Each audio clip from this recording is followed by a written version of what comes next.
BSc part third paper third development biology. Development biology के कुछ महत्वपूर्ण शब्दावली। नंबर 1, युग्मक जनन। नर व मादा जंतुओं में प्राथमिक जनन कोशिका से युग्मकों का निर्माण होना युग्मक जनन कहलाता है। नर जंतु में प्राथमिक जनन कोशिका से शुक्राणु का निर्माण होना शुक्र जनन कहलाता है।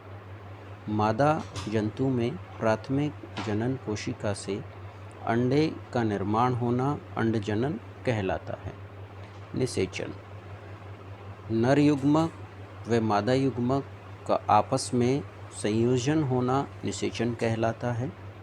नर व मादा युग्मक के केंद्रक का संलयन होना कैरियोगेमी या उभय मिश्रण या एम्फीमिक्सिस कहलाता है, जबकि नर युग्मक व मादा युग्मक के कोशिका द्रव का संलयन होना द्रव संलयन या साइटोगेमी कहलाता है। अर्थात हम कह सकते हैं निषेचन में केवल युग्मकों का संयोजन नहीं है, युग्मकों के केंद्रकों का संयोजन होना और युग्मकों का जो कोशिका द्रव है उन दोनों का संयोजन होने की एक प्रक्रिया निषेचन है। केंद्रकों का संयोजन होता है उसे कैरियोगेमी कहते हैं और कोशिका द्रव का संयोजन होता है उसे साइटोगेमी कहते हैं। विदलन, यह है एक प्रकार का समसूत्री जो है वो विभाजन है जो जाइगोट में प्रारंभ होता है। जाइगोट में समसूत्री विभाजन के फलस्वरूप जो कोशिकाएं बनती हैं उन्हें ब्लास्टोमियर कहते हैं।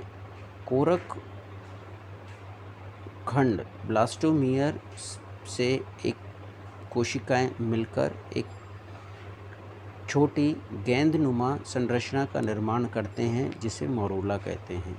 मोरूला का निर्माण प्रत्येक जंतु में नहीं होता है, इसका निर्माण केवल मनुष्य में होता है। ब्लास्टूला, मोरूला से एक द्रव भरी कोरक गुहा का निर्माण होता है, उसे ब्लास्टोसील कहते हैं। ब्लास्टोसील गुहा का निर्माण होना की अवस्था है, उस अवस्था को ही ब्लास्टूला कहा जाता है।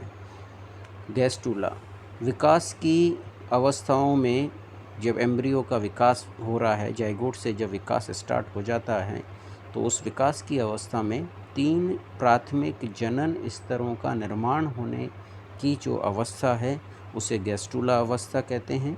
गैस्टूला अवस्था ही परिवर्धन की प्रारंभिक अवस्था माना जाता है। तो सबसे पहले कोई परिवर्धन है वो अपना गैस्टूलेशन से प्रारंभ होता है। यहाँ ब्लास्टोपोर के द्वारा गुदा का निर्माण होगा या मुख का निर्माण होगा, इस आधार पर जंतुओं को 2 वर्गों में विभाजित किया गया है। प्रोटोस्टोमिया, यदि प्राणियों में ब्लास्टोपोर द्वारा मुख का निर्माण होता है तो ऐसे जंतुओं को प्रोटोस्टोमिया जंतु कहते हैं, जैसे सभी इनवर्टिब्रेट जंतु। ड्यूटेरोस्टोमिया, प्राणियों में यदि ब्लास्टोपोर के द्वारा गुदा एनस का निर्माण होता है तो ऐसे जंतुओं को ड्यूटेरोस्टोमिया कहते हैं।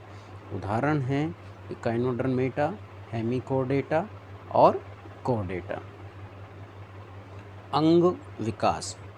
भ्रूण में प्राथमिक जनन स्तरों से शरीर के विभिन्न अंगों एवं अंग तंत्रों का निर्माण होना अंग विकास कहलाता है, ऊजिनेसिस कहलाता है। संरचना विकास। अंग विकास के साथ साथ भ्रूण में बाह्य व आंतरिक स्वरूप की आकृति का निर्माण होना संरचना विकास कहलाता है। मीन्स विशेष अंग का, विशेष अंग तंत्र का उसके संरचनात्मक परिवर्तन होना, उसकी व्यवस्था में परिवर्तन होना संरचनात्मक विकास कहलाता है। अगला है विभेदन। जैसे जैसे अंगों का परिवर्धन होता है उसके साथ साथ अंग व तंत्रों का विकास होने जो है वो लग जाता है, उसे विभेदन कहते हैं। विभेदन अलग तरह का हो 3 तरह का हो सकता है: संरचनात्मक विभेदन, कार्यकीय विभेदन और रासायनिक विभेदन। संरचनात्मक विभेदन से मतलब है हर एक जो अंग है उसकी संरचना अलग अलग होती है।